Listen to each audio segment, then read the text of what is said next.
नमस्कार दोस्तों, लेकर आ गया हूँ नया वीडियो। जी हाँ दोस्तों, इस वीडियो में बताने वाला हूँ ट्रेंडिंग स्टार आशीष यादव के बारे में। जी हाँ दोस्तों, मगही के सुपर स्टार गायक आशीष यादव के बारे में बात करेंगे। जी हाँ दोस्तों, आपको बता दूं कि आशीष यादव का बहुत ही ज़बरदस्त मूवी आ रहा है। कौन सा मूवी आ रहा है आशीष यादव के बारे में बताएंगे, तो इस वीडियो को पूरा ज़रूर देखिए, बहुत ही ज़बरदस्त वीडियो होने वाला है।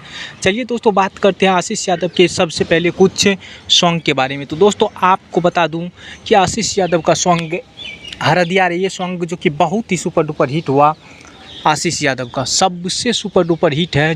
आशीष यादव की ज़िंदगी का सबसे हिट सॉन्ग है ये हरदिया रे, जो कि सैड सॉन्ग है, जो कि दर्शक को बहुत ज़्यादा पसंद आया और जो कि ये सॉन्ग से आशीष यादव को बहुत ज़्यादा पहचान मिला।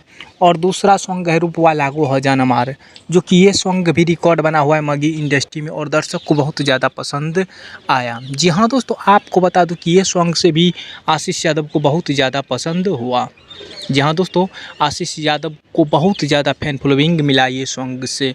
और हाल फिलहाल में ही एक सॉन्ग हिट हुआ, यारवा हो भर्ती पटनवा में। जी हाँ दोस्तों, यारवा हो भर्ती पटनवा में, जो कि ये सॉन्ग लाजवाब हिट हुआ। जी हाँ दोस्तों, सभी सिंगर को पीछे छोड़ दिया है। जी हाँ दोस्तों, आशीष यादव, जो कि ये सॉन्ग बहुत ही सुपर डुपर हिट हुआ और दर्शक को बहुत ज़्यादा पसंद आया। चलिए दोस्तों, अब बात करते हैं आशीष यादव के मूवी के बारे में। तो दोस्तों आपको बता दूं कि आशीष यादव ने इंटरव्यू के दौरान खुद ही बताया है कि मेरा मूवी बहुत ही ज़बरदस्त आने वाला है। जी हाँ दोस्तों, बहुत ही जल्द बहुत ही ज़बरदस्त मूवी होगा। जी हाँ दोस्तों, अभी तक नाम अनाउंस नहीं किया गया है, जो कि बहुत ही ज़बरदस्त होने वाला है आशीष यादव को, जो कि आशीष यादव ने खुद बताया है। जी हाँ दोस्तों, तो यही रहा आशीष यादव के बारे में। अगर अच्छा लगा तो मेरे चैनल को सब्सक्राइब और वीडियो को लाइक कमेंट शेयर जरूर कर ले। जी हाँ दोस्तों, भोजपुरी का तमाम खबर लेके आते रहते हैं।